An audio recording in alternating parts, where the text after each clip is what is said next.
Hi, my name is Marissa, and today I'm going to be talking to you about my family history and where I come from.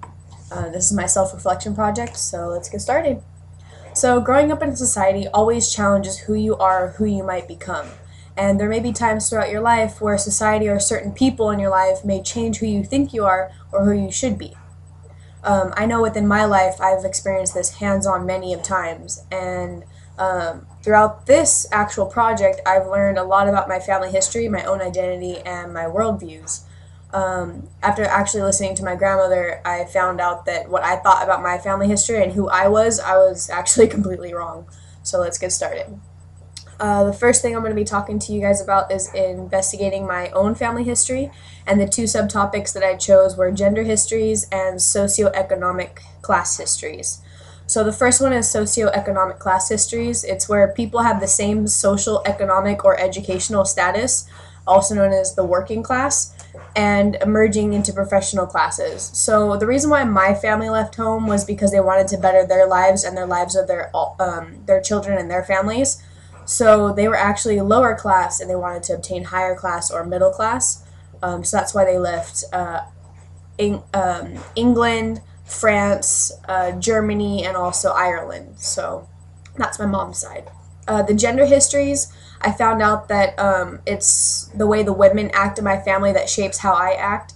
The women are very hard headed, and one example of this is that my aunt on my grandmother's side actually was disowned by her own family because she chose to marry a man that her family did not agree that she should be marrying, and she went through with it anyway, and they in fact disowned her. So I know I'm very hard headed, and that's probably where I get it from. So um, also seeing that I have a German and Irish side of my family, we love to drink.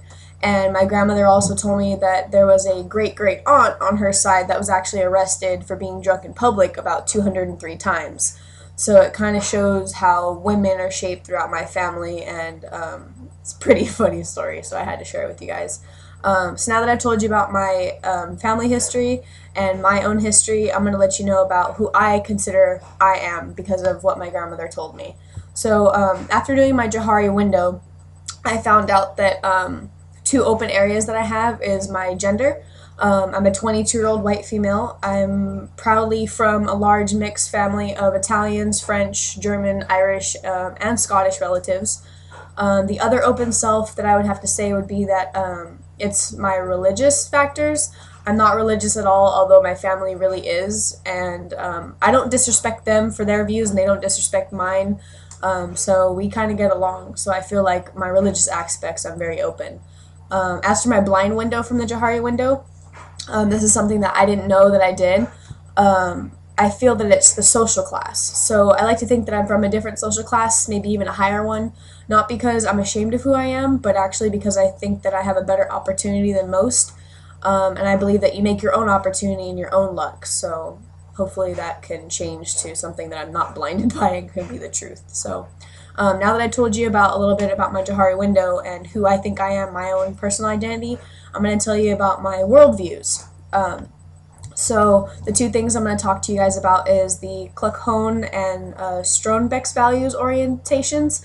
This is where like relationships between humans is group oriented, and I believe this is very true. I think people need other people, and in order to live, you need to interact with family and friends and everyone around you.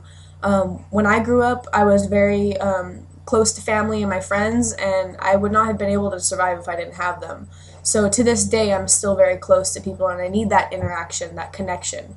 So I think this point of view is very correct that people need other people.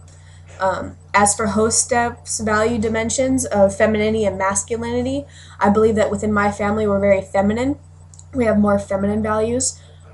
Basically, this would be like the quality of life and service to others and nurturance. And I was brought up to be very, very helpful when people need me. And I love to be helpful and I love to nurture others.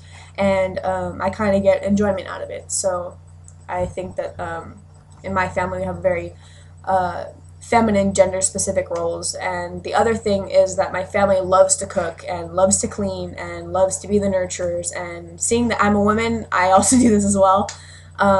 So my mom also taught me to be like this, and I live by these values, and I know I'm going to pass them on if I have children. So All right, so throughout this experience with my grandmother, I actually learned a lot about my family, and I never would have thought that to my amazement, I learned more about myself and who I am.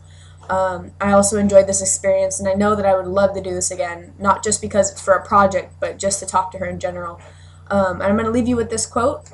It's no family is perfect. We may argue, we may fight, we even stop talking to each other at times, but in the end, family is family, and the love will always be there. Thanks.